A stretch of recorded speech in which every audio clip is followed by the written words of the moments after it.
Welcome guys, stay giga and spam noted. Today in this video I'm gonna cover control PTR breakdown.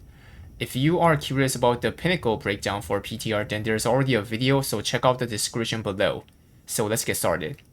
Okay, let me go over to the gears and combat stats right away, since there's not much to talk about the identity and class engraving when it comes to control Glaivier.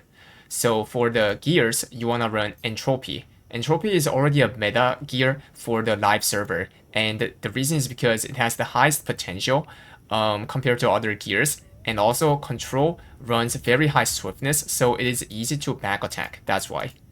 For the stats, you run max swiftness and sub crit as usual. Okay, the engravings. You wanna run Grudge, Curse Doll, Ambush Master, Raid Captain, Control, and Adrenaline level 1. So most of the engravings has no doubt on running it except for Curse Doll, right? You might ask Keen Blunt, how about Keen Blunt, or how about Adrenaline level 3, or how about a mass increase over this. So let me go through one by one. Keen Blunt is not recommended because the current crit rate of this control Glaivier, you get 22 or like 20% from the entropy set, 22% from sub crit, back attack gives you 10%, adrenaline level 1 gives you 5%, and your new Shackling Blue Dragon gives you 20% crit rate, which adds up to around 80% as adrenaline level 1. So your crit rate is 80%, and your crit damage is 265% because you get 65 from the entropy as well. If you Google out there for the Keen Blunt table, this increases 14.9% damage, which is lower than the Curse Doll. Makes sense, right?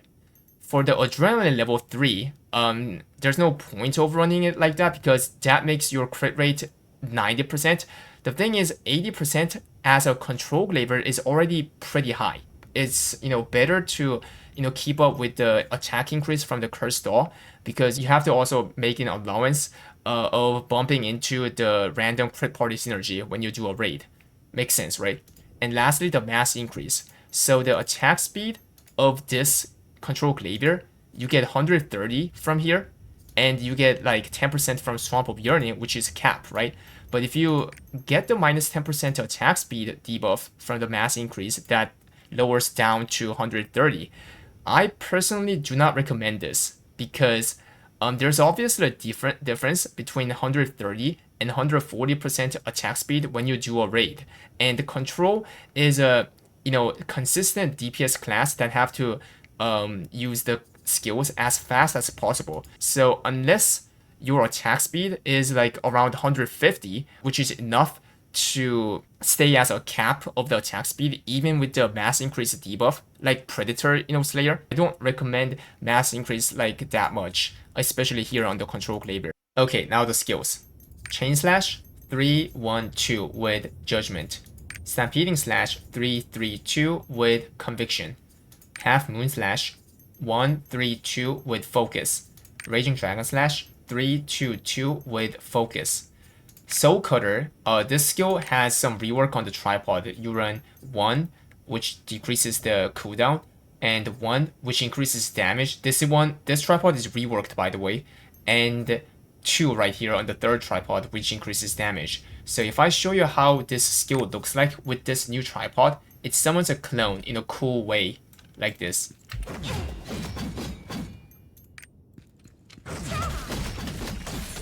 Yeah. For the rune, you wanna run Galewind. Vault Kick, you run 2 right here. That increases the movement distance. And for the rune, you can run anything like Purify or Bleed, something like that.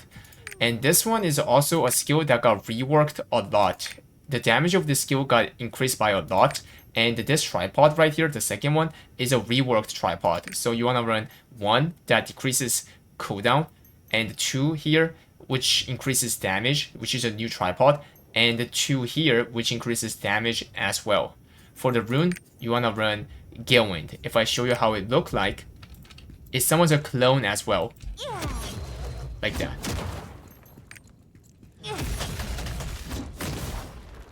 By the way, if you use the Blue Dragon Claw right after the Soul Cutter, then it acts as if it's a single skill.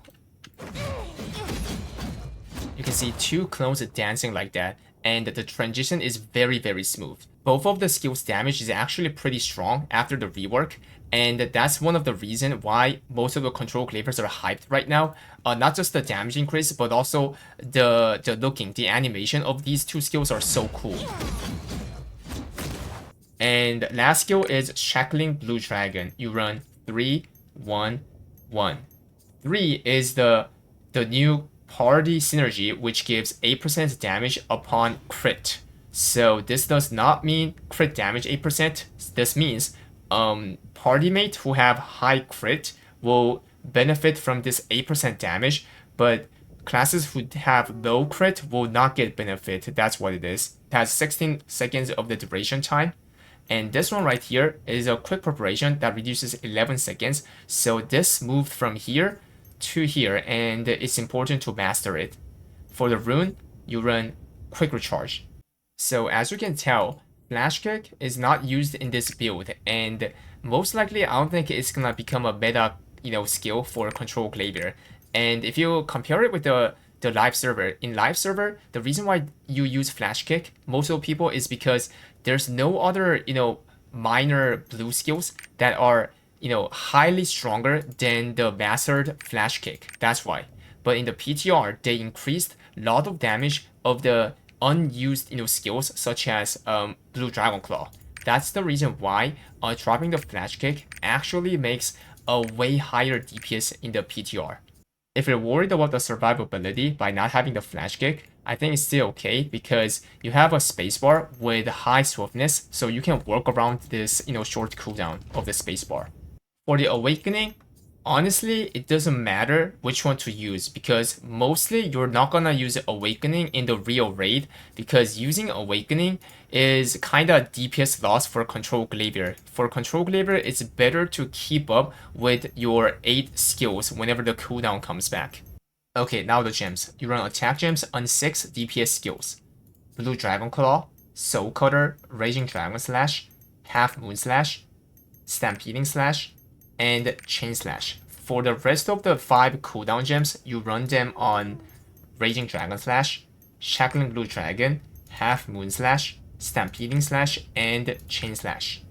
And it's very important to have high level cooldown gems because for control Glaivier, she's very sensitive to the high level of the cooldown gem. You will see the reason why on the rotation, but that doesn't mean that having most of people will have level 7, right? Having level 7 is not like that bad. It will not affect the rotation. The rotation will be same, but of course you will be much more stronger if you have higher level cooldown gem. And for the priority of the cooldown gem, I would recommend Stampeding Slash and Chain Slash. These two are the most important skills that you have to use, fast as possible.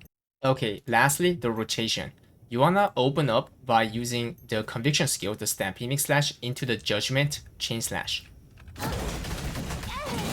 And then to Shackling Blue Dragon, to Half Moon Slash, and Raging Dragon Slash. And by the time you use the Raging Dragon Slash, the cooldown of these 2 skills will come back. So you use these 2 skills again, like this. And then you go into the Soul Cutter to Blue Dragon Claw, like this.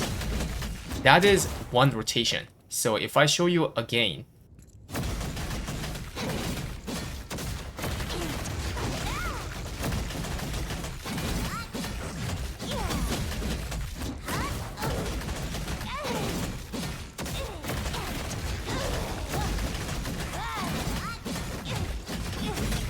so on and so forth. That's how it goes. Okay, this time let me try it with level 7 cooldown, which is the state where most of you guys are in right now, and also 1700 swiftness.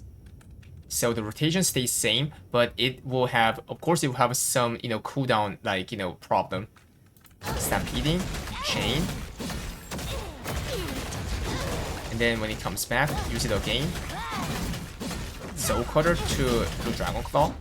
Stampeding, Chain. Synergy, Half Moon, and Raging Dragon Slash. Stampeding, Chain, Soul Cutter to Blue Dragon Claw. There are some cooldown, happening, but it doesn't matter that much, as you can see. So there's no problem of you guys running this build. So anyways, that's all for today, and hope you guys like this control PTR breakdown video. See you guys in the next video. Until then. stay giga chat and spam noted. Bye guys.